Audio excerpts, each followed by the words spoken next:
আজই ডাউনলোড করুন আর এনজয় করুন আপনার পছন্দের শো। ওই চাকরিটা তুই ছেড়ে দে, ছেড়ে দে। আমি মরে যাব তাও এই চাকরি ছাড়বো না দিদি। বাবু, এ বাড়িতে এসে আপনাদের যে অপমান হলো তার জন্য আমি ব্যক্তিগতভাবে আপনাদের কাছে ক্ষমা চাইছি। আপনি কি বলছেন স্যার? আপনার মতন দেবতুল্য মানুষ এরকম বললে আমাদের যে পাপ হবে স্যার।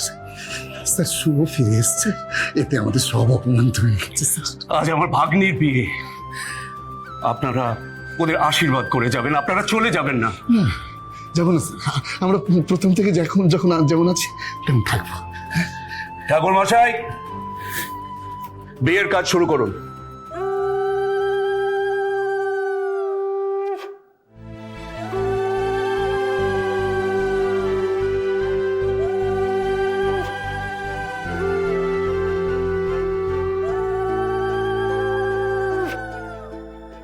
শোনো না, স্যার যে বললেন নবদম্পতিকে আশীর্বাদ করতে, চলো করে আসি। না, আমার কাছাকাছি গেলে কি ভাববে, কি বলবে, তার চেয়ে দূর থেকেই আশীর্বাদ করো।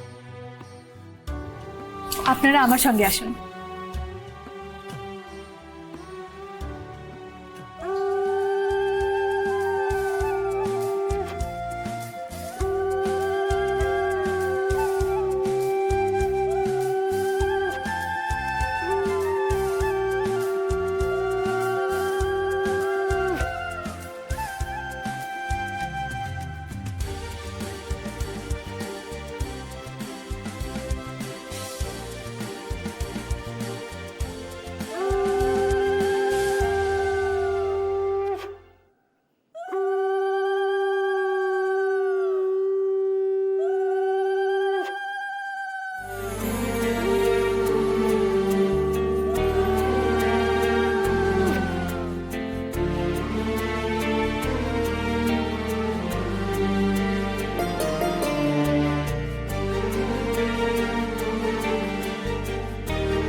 হ্যাঁ রে বাবা, তোর গায়ে খুব ব্যথা না?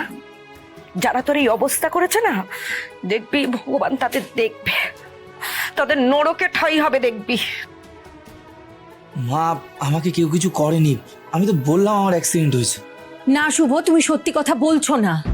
তোমার শরীরের দাগ দেখে তো মনে হচ্ছে তোমাকে কেউ মেরেছে। আমাকে কেন কেউ মারতে যাবে? আমি করেছিটা কি যে কেউ আমাকে মারবে? কিন্তু মেরেছে তো শুভ, তাছাড়া বাবার গায়ে তো হাত তুলেছে। তার জন্য স্যার তাকে শাস্তি দিয়েছেন। শোন শুভ, ওই লোকটা যা করেছে তার জন্য এই শাস্তি কিছুই না। তাছাড়া বাবাকে অপমান করেছে, আমাদের অপমান করেছে। শোন, আমি তোকে বলে রাখছি, ওকে না উচিত শিক্ষা দিবি কিন্তু তুই। না না, কোনো দরকার নেই। ওরা বড় লোক মানুষ, মন্ত্রী, ওদের ব্যাপার স্যাপারই আলাদা, ওদের অনেক ক্ষমতা। নতুন করে আর কোনো বিপদে জড়ানোর কোনো দরকার নেই। শুভ, আমি বলি কি বলতো বাবা, ওদের ওখানে তোর আর কাজে যাওয়ার কোনো দরকার নেই। আমি বীরেন্দ্র স্যারের কাছে চাকরি করি, উনি তো বাবার গায়ে হাত তোলেননি। মন্দার বাবু যে এই চক্রবর্তী বাড়ির উত্তরাধিকারী হতে চায়, সে বাবার গায়ে হাত তুলেছে। আর স্যার কত ভালো মনের মানুষ ভাবো তো, নিজের হাতে কত কাজ সামলান। সে আবার এই রাজ্যের শিক্ষামন্ত্রী। এরকম একজন ঈশ্বর তুল্য মানুষ বাবার হাত ধরে নিজে ক্ষমা চেয়েছে, এরপরে তো আর রাগ থাকার কথা নয় মা। তাহলেও কার মনে কি আছে শুভ? আমি কি বলি বলতো, ওখানে আর যাওয়ার তোর কোনো দরকার নেই।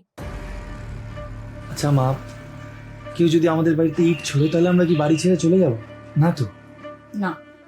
তাহলে আমি কেন চাকরি ছাড়বো বলো তো? তাছাড়া আমি যদি চাকরি ছেড়ে দিই তাহলে আমাদের সংসারটা চলবে কি করে? আমি চালাবো সংসার। কেউ কিচ্ছু বলতে পারবে না। আর কেউ যদি বেশি কিছু বলে তাহলে আমি বলে দেবো যে এটা আমাদের বাড়ি।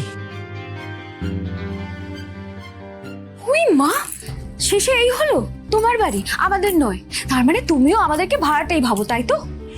এমা না না না, তুমি তুমি ভুল ভাবছো দিদি, আমি সেটা বলতে চাইনি। দেখো, আমার বাবা আমার নামে গয়না, টাকা পয়সা, সম্পত্তি সব করে দিয়েছে।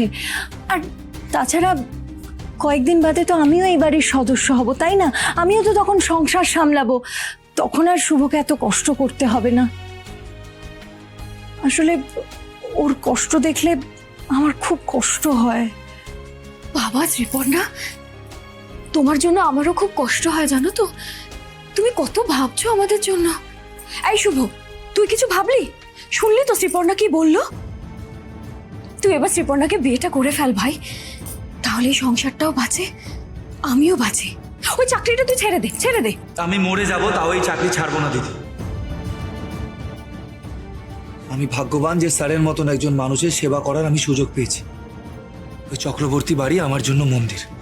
আর তোমরা কেন আমাকে মন্দির থেকে জোর করে টেনে বার করে দিতে চাইছো বলো তো? তোমরা এখন সবাই যাও তো, আমাকে ঘুমোতে দাও। হ্যাঁ, একটু ঘুমো তো, ঘুমো ঘুমো। বিয়ে নিয়ে যে যা বলে বলুক, তুই একদম কান দিবি না, তুই ঘুমোতে। দিদি ভাই চলো, মামা একটু ঘুমো।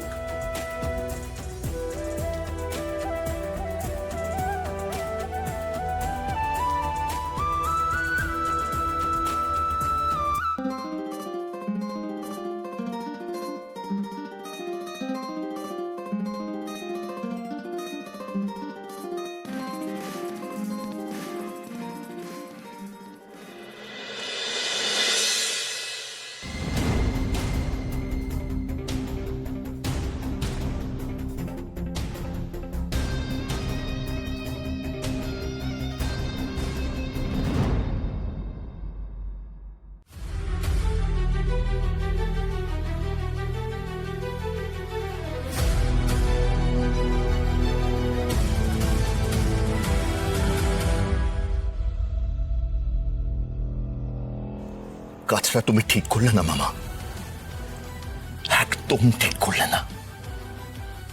বাড়ি ভর্তি লোকজনের সামনে তুমি আমাকে ওই ভিখিরিটার পায়ে ঠেলে দিলে।